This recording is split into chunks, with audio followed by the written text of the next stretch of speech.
ఏదైనా దైవ కృపావర్తనం వింటున్నా మీరు అందరినీ దేవుడు నిశ్చయముగా దీవించి ఆశీర్వదించునుగాక.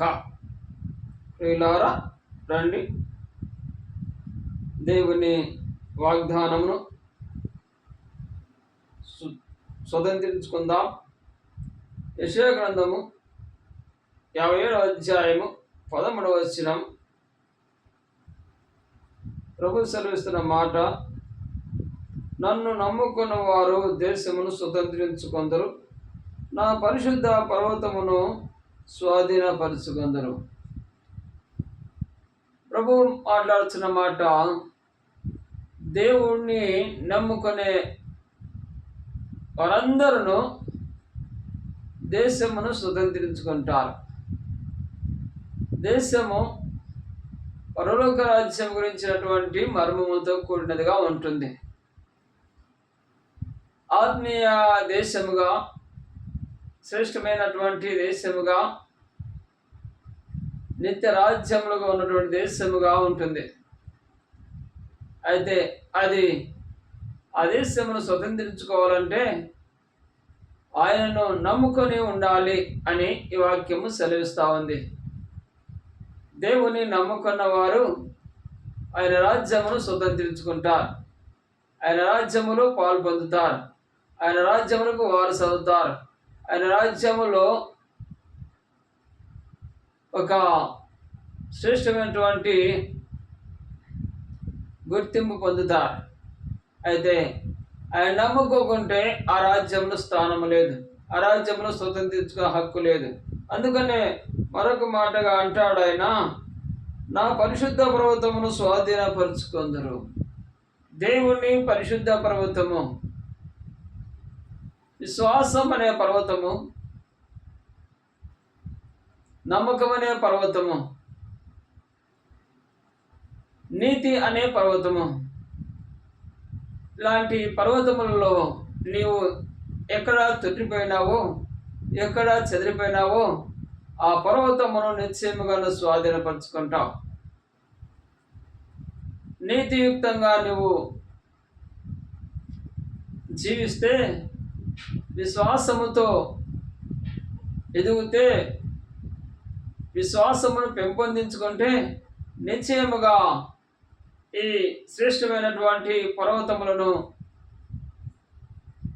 అధిరోహించేవారిగా ఉంటున్నాం. ప్రియులారా, ముఖ్యంగా ప్రభు సెలవిస్తున్న మాట, నన్ను నమ్ముకున్న వారు దేశమును స్వతంత్రించుకొందరు.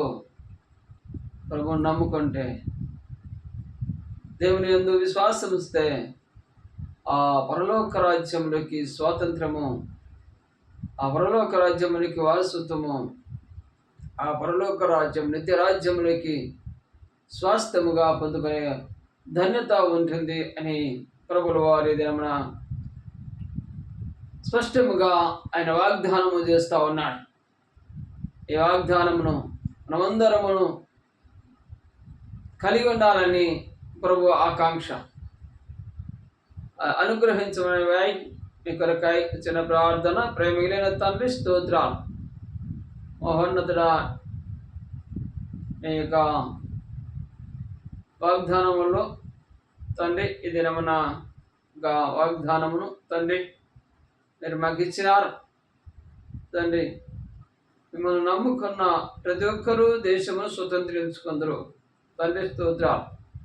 తండ్రి, మేము ఈ నీ బిడ్డలందరము ప్రభువా విశ్వాసం ఉంచి విధేయులమై మిమ్మల్ని నమ్ముకొని ఆ నిత్య రాజ్యమునకు స్వతంత్రాలకు అవునట్లుగా మమ్మల్ని మరలు గొల్పుకోమని ఆకర్షిస్తున్నామని మీతో దేవా ప్రేమల రాజా పరిపాలకులుగా మమ్మల్ని ఏర్పరచుకుంటున్నందుకు మీ కృతజ్ఞతాస్తులు చెల్లించుకుంటూ తండ్రి, ఈ నీ బిడ్డల్లో ఎవరైనా అటు తండ్రి అయ్యా ప్రేమల ప్రభా మహోన్నతమైన తండ్రి వ్యర్థమైన ఆలోచనలు ఉంటే వాటన్నిటిని తొలగించి దేవా మిమ్మల్ని విశ్వసించి ఆ నిత్య రాజ్యమునకు తండ్రి ఆ దేశమును స్వతంత్రించుకుంటకు భాగ్యమును ప్రతి ఒక్కరికి దయచేయమని యేసు పరిశుద్ధ నామమున ప్రార్థిస్తున్నాను పరమ తండ్రి. ఆమేన్. హల్లెలూయా. ప్రేమందు ప్రియ బిడ్డలారా, సహోదరి సహోదరులారా, ఇక ఛానల్ను సబ్స్క్రైబ్ చేసుకోండి, లైక్ చేయండి, షేర్ చేయండి. ప్రభు మిమ్మల్ని అందరినీ నిశ్చయముగా దీవించి ఆశీర్వదించునుగాక.